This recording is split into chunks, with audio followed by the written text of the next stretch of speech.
At the end of your life, what will be your legacy? What will you leave behind for future generations? For the world, join the World Messenger, Izabela Lundberg, each week as she brings you a new distinguished guest from the business, sports, or entertainment world to share their success, their struggles, and their lessons. They will share their insights into current hot topics that affect everyone. Izabela facilitates an intimate, vulnerable environment to find the true value of humanity and real leadership. Are you ready for your legacy? The legacy that matters? Hello, my beautiful friends. It's Izabela Lundberg here, the World Messenger, and I'm inviting you for another epic episode of Legacy Leadership. I am super thrilled to introduce to someone that I actually discovered amazing work that she is doing recently, and I cannot wait to share with you.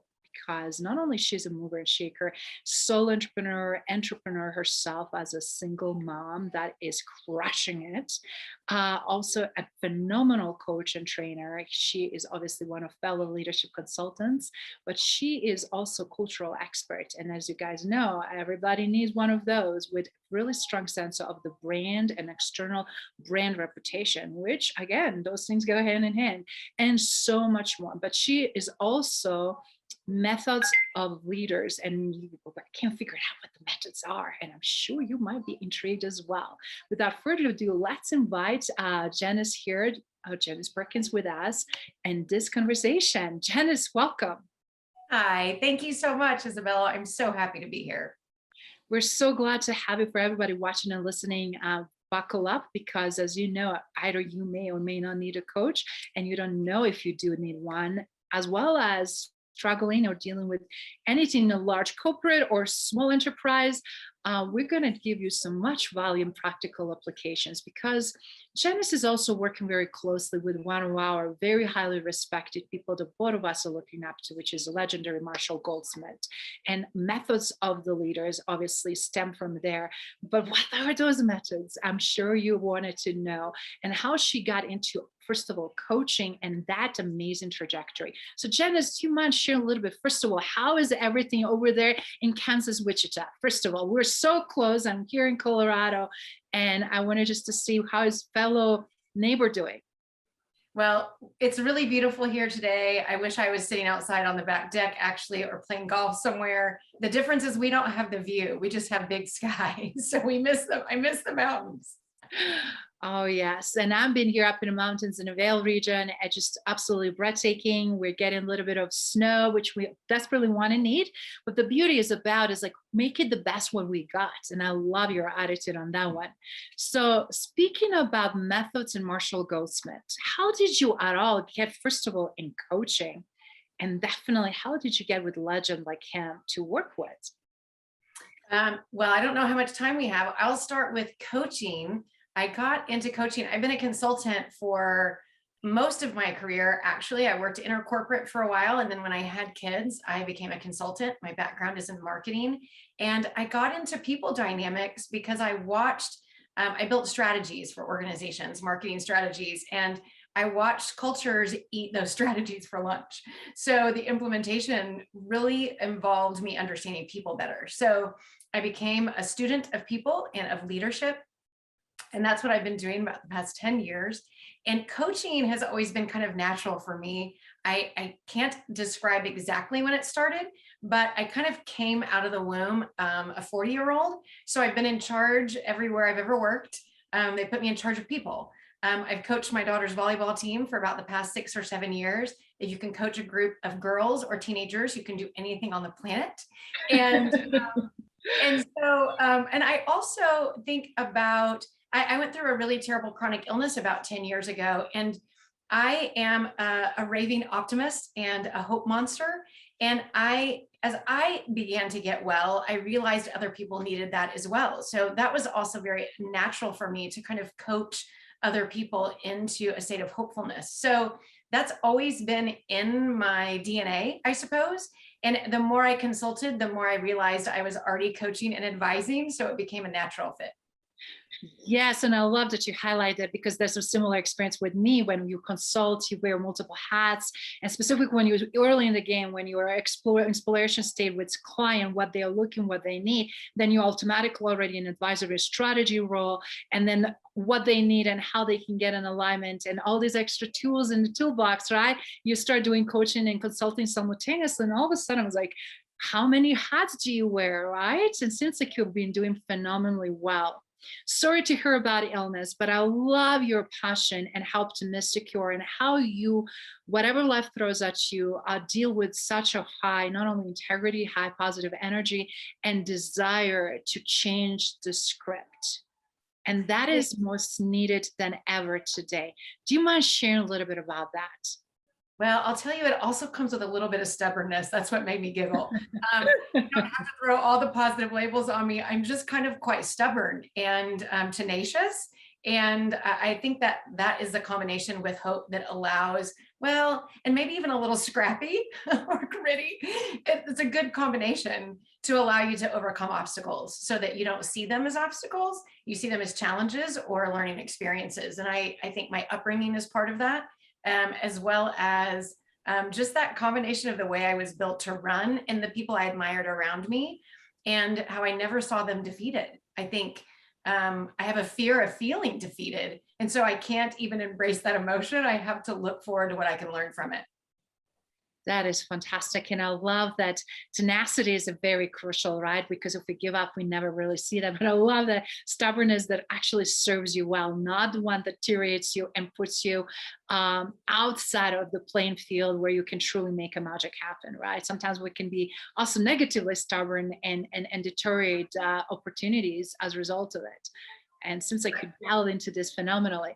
So I heard you saying you're coaching your daughter's club, her team. Mm-hmm. And that, as you said, and in teenage girls right now, that is huge. So basically what I want to highlight here, you're capable to apply principles and knowledge from teenagers and kids all the way to C-suite. Yes, I learn from all of them. You know, people are the same but different everywhere. And I learned so much from these girls. Talk about tenacity, you know, watching how they dig in deep and get really gritty, and overcome things. The exercises they learn, you know, I started coaching her when she was in 5th grade, and watching girls figure out who they are within their athleticism as well as their femininity over the last 6 years has been really enriching for me as a female. Wow, that is so powerful. With someone also who worked a lot with professional athletes and dealt with so many different dynamics, and having that strong role model that empowers girls. And you're right, not only how they perform and athletically, but how they also stay feminine and true to themselves and what they're all about, and dial it in. I wish I had you as a coach early on, and also opportunity to have that experience, because unfortunately we don't see that even in the business, let alone early upbringing. I'm sure as a result, you see some phenomenal outputs that you'll be able to create for the future female leaders. Well, I tell you, the thing that makes the biggest profound difference in my life is when, I'll try not to tear up when I say it, when my daughter thanks me for coaching her. And I'm shocked that at 15, she wants me around, let alone she wants me to push her. And so I find it an extraordinary gift to get to sit at the feet of girls who want to grow and are open to it. So that's probably the biggest gift of all. It humbles me. You're being doing then so many things right, Mom, because that is, you're right, great reflection of your skill set, that you can also be phenomenal mom as well as a great coach and role model, but also good colleague and friend, and finding ways how to lead. And this is very interesting because, Janice, we're seeing huge discrepancy of female coaches and opportunity for them to shape even in the corporate arena, right?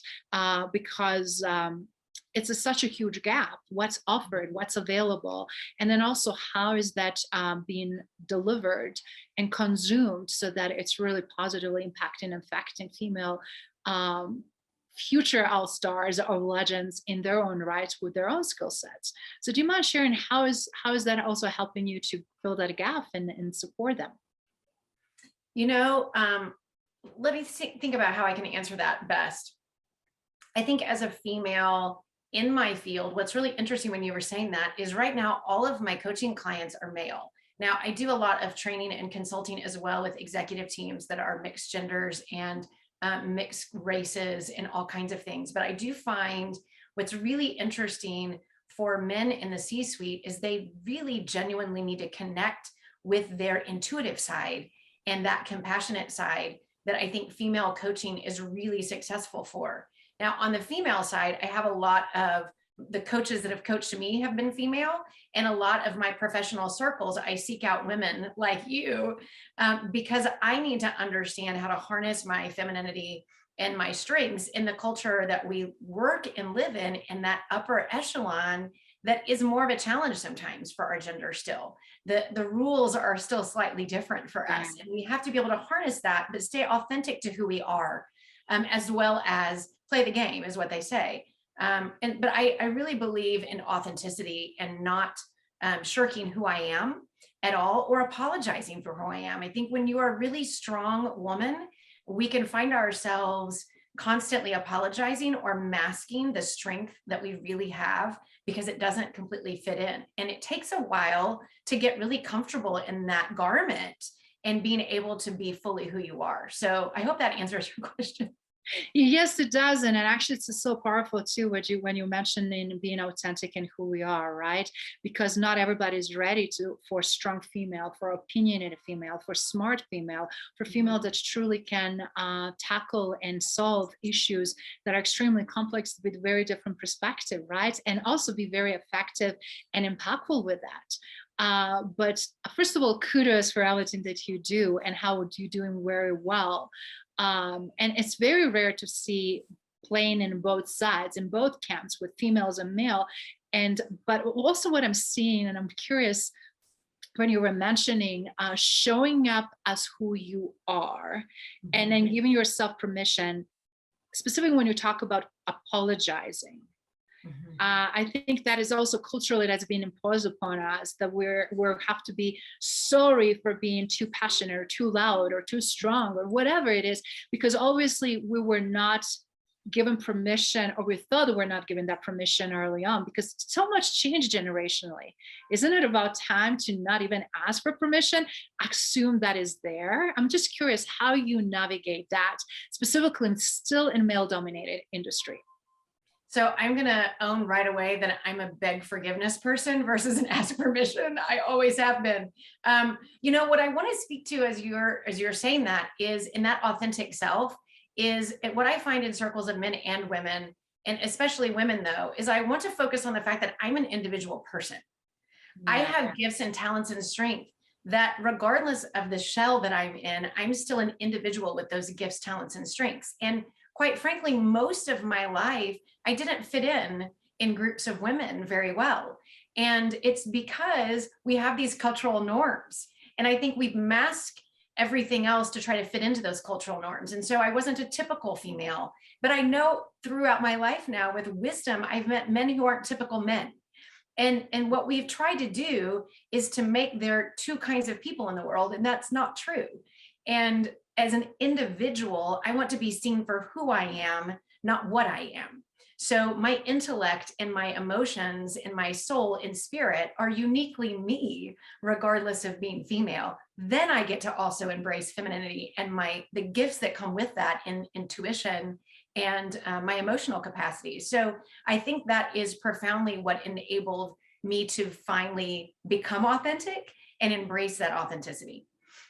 I love that. And I'm glad you did dispel a little bit more on that, because right now, and I love that you're not asking for permission, you're just assuming, and if needed for some forgiveness, maybe we can get it or maybe not, but more than anything, it's time of transformation. It's time for transformation of businesses as well as individual way of thinking, right? Because things are not going to ever be the same, not because of current state of disruptions during the COVID or what we're experiencing right now on global scene, but more than anything, we need that different thought process, right? As you mentioned earlier, what women bring to the value in decision-making and choices and how they drive the business forward.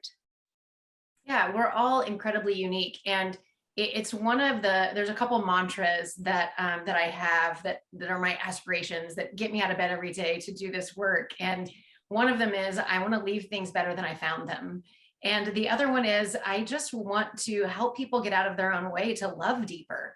Because at the end of the day, all of the outcomes we're looking for in trust and relationships and success, they all come from a place of love.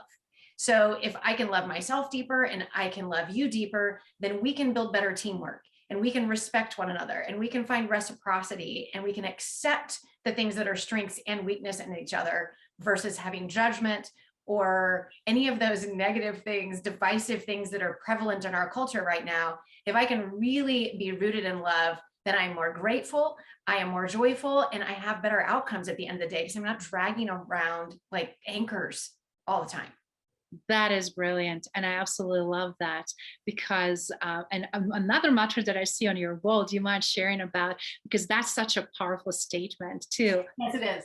So it's gladness, not based on circumstance. I don't know if everyone can see that the top of the phrase actually says joy really big. I'm moving the camera for a minute. And that's just a reminder for me. I also have a sign that you can't see that reminds me to have hope. And it's just because the world throws things at us and we don't get to control when that happens. We don't get to control whether the boat capsizes or not, or how many paddles are in the boat, or how long we have to swim. And remembering that seasons pass and change, and there is hope for a better day, and that joy doesn't mean happiness. I can have joy alongside a stressful day, or I can have joy alongside mourning because happiness can come again. And that's just a present reminder to me. That was through years of chronic illness and a lot of other situations that we've all endured. It's just about being an overcomer. So I'm a realist, and I know that if I'm stuck in myself, I'll forget. And so I have to hit myself in the head with that every day. Is joy. Remember that I have a heart filled with it and that I can tap into it when I feel weak. That is gorgeous, not only for health, self-awareness and self-love and self-help, but also how the new then can show up and serve others. I think that is brilliant. And thank you for sharing that. Now back to earlier question that's right. Perfect segue and complementing, because obviously you did so many things beautifully well. And I just love your strength, your passion, and your determination to exude and portray and deliver the excellence in everything you do. How did you establish those amazing work ethics and standards, as well as impact not only individually on the teams, but overall organizations? So the work ethic definitely comes from my dad. He was raised on a farm in Illinois. And since I can ever remember, we were taught how to use the rifle. We lived in the country, and how to back a trailer, and how to mow the 5 acres we had. And we had a giant garden, so we worked all summer long.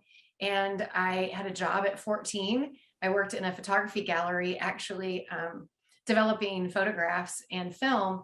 And it was just always something that was a part of our lives, that hard work produces results. And I think that when that is where the heart motive starts, then you're going to reach an outcome. You just have to be pointed the right direction and handed the right tools, right? You can end up on a trajectory that you think you want to go on, but you don't have the tools to get there. That's what happens with a lot of leaders and people who make it on executive teams.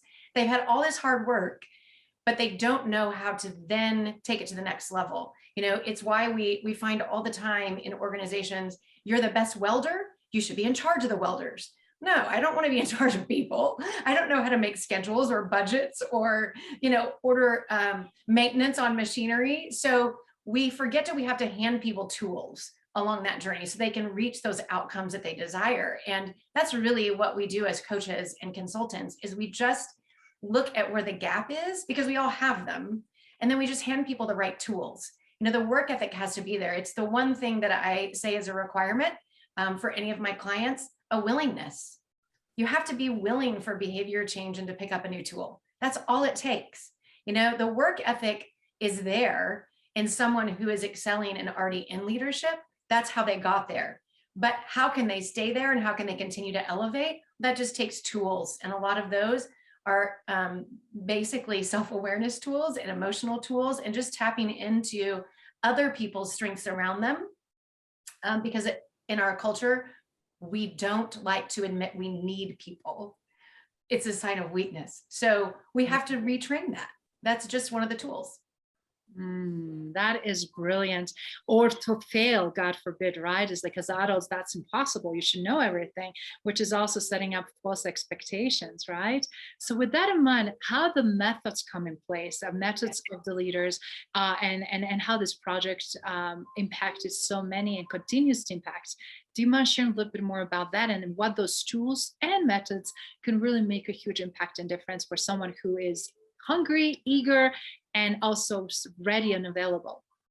I love talking about the Methods of Leaders Project. So Marshall Goldsmith is such an amazing coach, been the #1 coach in the world for many decades, and really paved the way in that industry for all of us to be able to succeed, because he made it socially acceptable to have a coach as more of his clients, begin to admit it. So Marshall, in his career a few years ago, decided he wanted to give back.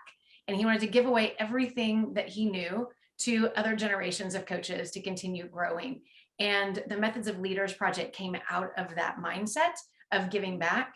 So he started a program called the 100 Coaches, which now has 300 and something people in it. He vets and finds the top coaches and CEOs in the world, and he teaches them everything he knows. And so the Methods of Leaders Project is a collaboration. Right now, there's 16 of those coaches that have given their top courses, what they train to the best in the world, in the Fortune 500 and global organizations. Those topics are now in on-demand learning on the Methods of Leaders platform altogether. Wow. There are almost 40 hours of leadership content. So it is like the Leadership Academy. It's where you go to have the best of the best tell you how to be a great leader. So Chester Elton is in there, and Sally Helgeson does How Women Rise for women leaders, which is phenomenal. And a myriad, there's 16 of the coaches. The last 2 courses that went in, David Burkus on leading teams remotely, which was really important. We launched that about 1.5 years ago. And John Baldoni's course is on resilience and grace, which has really been incredible during this crisis time period. So it is the best of the best, helping leaders become better leaders. And that on-demand platform is incredible, the platform itself, because it really increases retention through the way the platform is designed. You're not listening to an 1.5-hour lecture.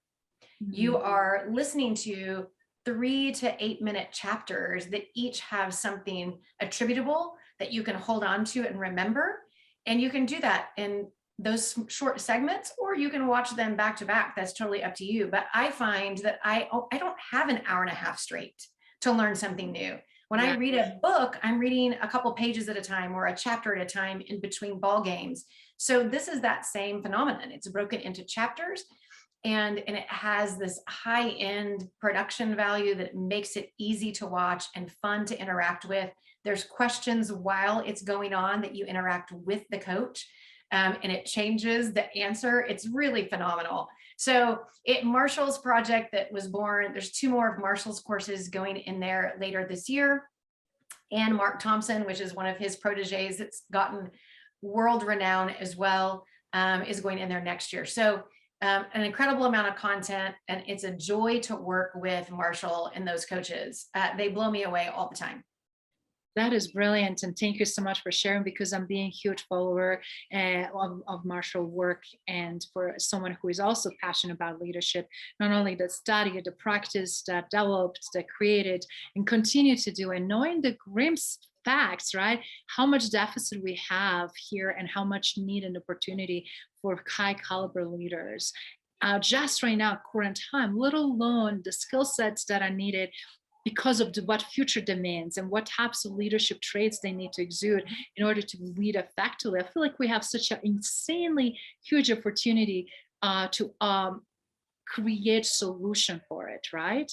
And in reality is why it's so hard in your opinion, or maybe you don't have that perspective, but why do we have still such a huge gap and deficit of leaders, effective leaders in leadership positions today, specifically in the United States? Specifically in the United States, I was just talking to a client about this the other day. I was talking about recruiting and retaining the younger generations of people to bring them up to the ranks. We were talking about designing an emerging leaders program. And one of the things that we were talking about, that through our education system or through our new social norms of video-based, on-demand, short attention span, video games, social media, all those things are impacting the younger generations. The other thing that's happened to those generations is we have told them it's not okay to be an achiever because it makes other people feel less than.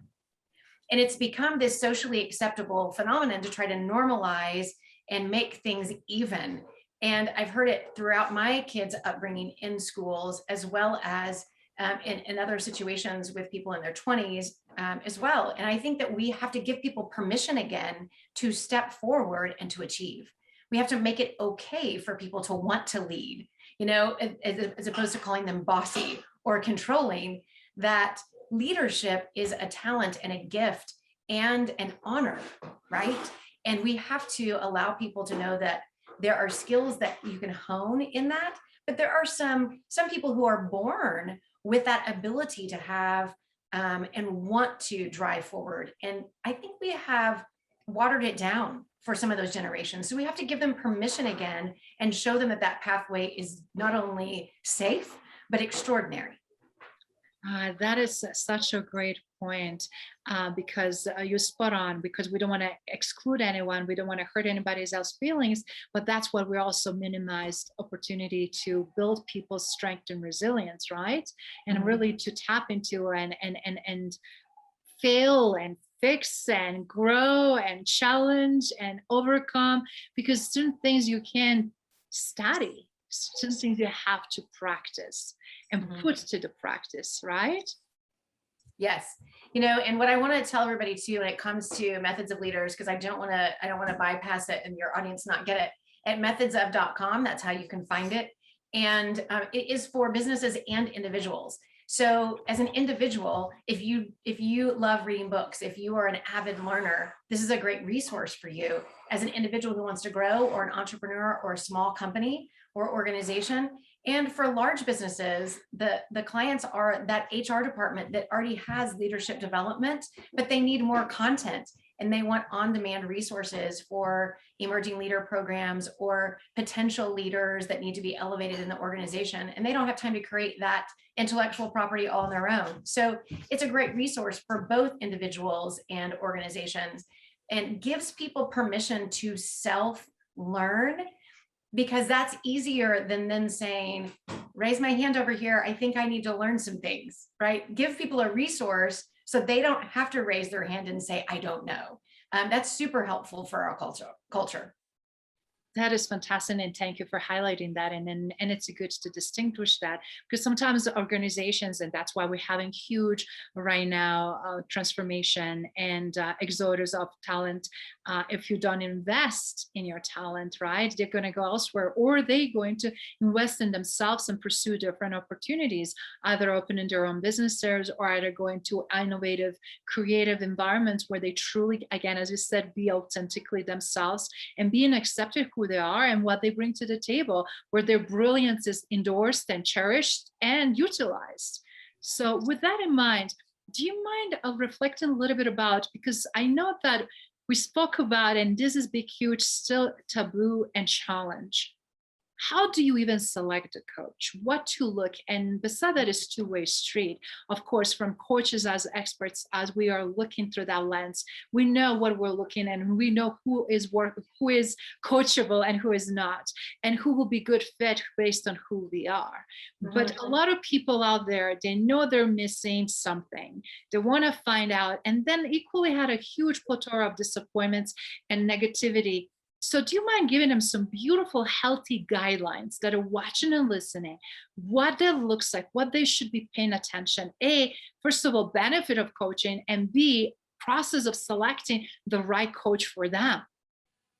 That's right. So there's a couple things that I did when I was looking for, and I have a couple coaches, and I also have a couple accountability partners and a couple mentors, and sometimes they all get mixed together. So I'm always, and this is the thing, you have to know, have self-awareness to know, what do you need?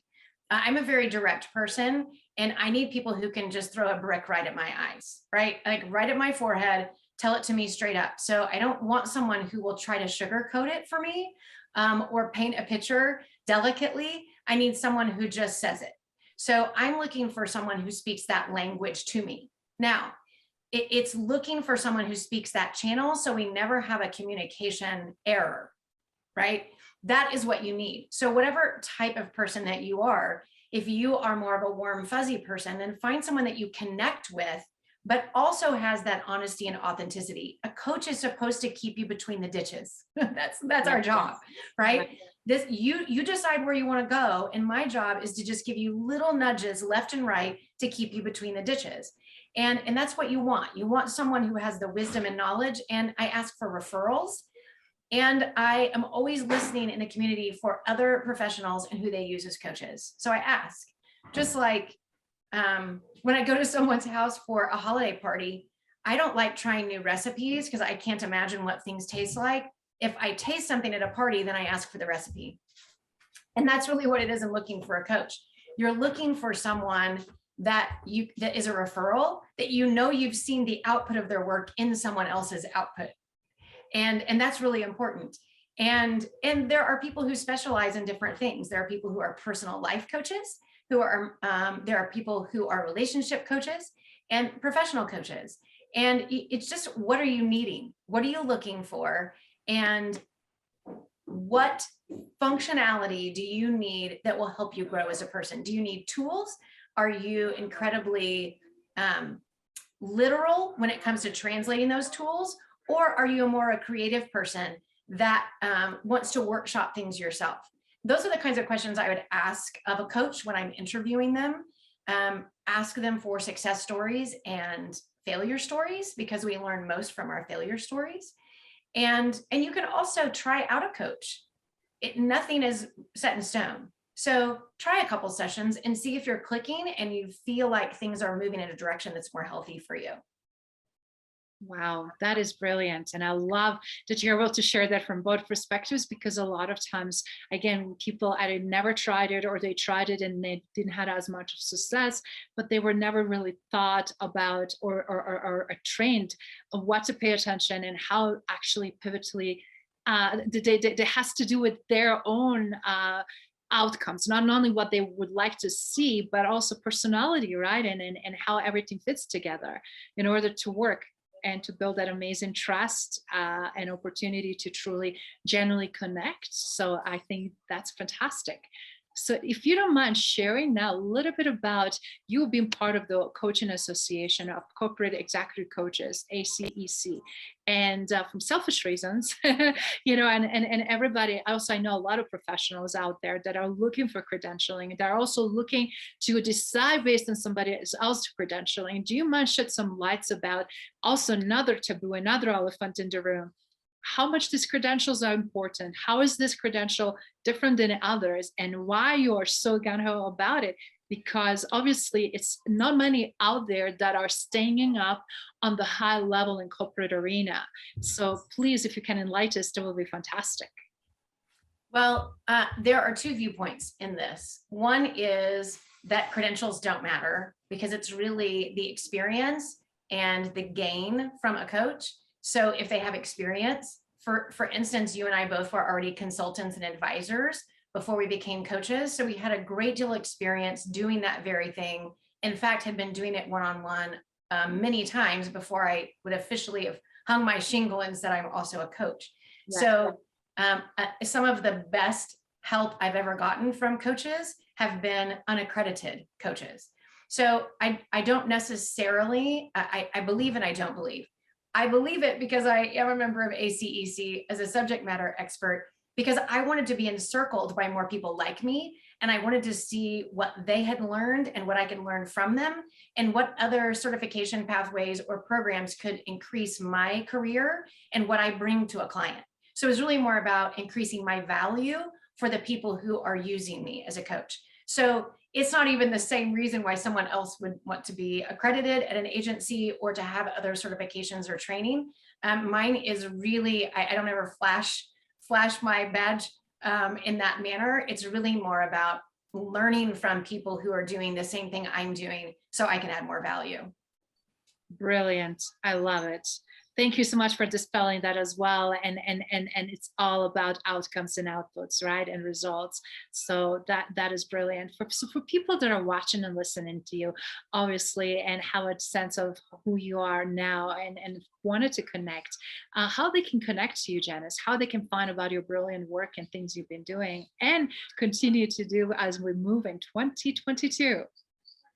Thank you so much. Well, I am at ihavecapacity.com. My company is called Capacity. You can find me on LinkedIn, Janice Perkins. My email address is janice@ihavecapacity.com.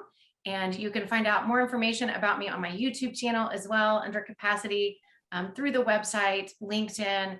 There are all kinds of things on Methods of as well. We've been doing a webinar series with lots of the coaches, and that is on my website as well as on the YouTube page for Methods of Leaders.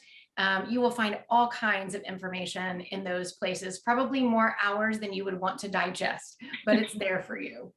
That is fantastic. And it's beautiful because, like, obviously, if you're just listening, you're missing out seeing this beautiful, gorgeous, charismatic woman. It's a delight. So I'm sure you will indulge in watching her also on YouTube and learning from her. And before we wrap up for today, which has been absolutely great, and thank you again for your time, I really wanted to say you accomplished so much, right? You already are leading and blazing the paths and supporting individuals and teams and organizations, and have such a great legacy trajectory that it's already unfolding in rapid speed. But what would you like to ultimately be known and remembered for? What is your personal legacy, that personal mission? So, I learned this even before my chronic illness, but it made it even more certain in my mind after that, is that we're only given today. So the impact I make today might be the last impact I make. See, that makes me get emotional a little bit. So I get to impact one person at a time, and that person can then choose to make more impact. And so there's a multiplicity to giving away and emptying everything that you have today, because we don't know what gifts are to come. But even one individual is enough of a difference. And I have to take advantage of all of those moments. I think the busyness of life can eradicate our ability to make true impact in places, but we have to really listen in and realize that some of those moments are spontaneous and unplanned, and there are opportunities for us to change lives. Wonderful. That is so powerful. And you're right, we only have a one day at a time, and we don't know anything about tomorrow, but today, what we do today matters the most. And with that in mind, what would you also add as a closing remark for everyone that is either seeking coach, have been coach, want to be better one, or whatever, or just simply a professional that want to elevate their game and they're struggling due to various factors? What would you recommend for them? I would say they need to give themselves grace. They need to forgive things that are gone.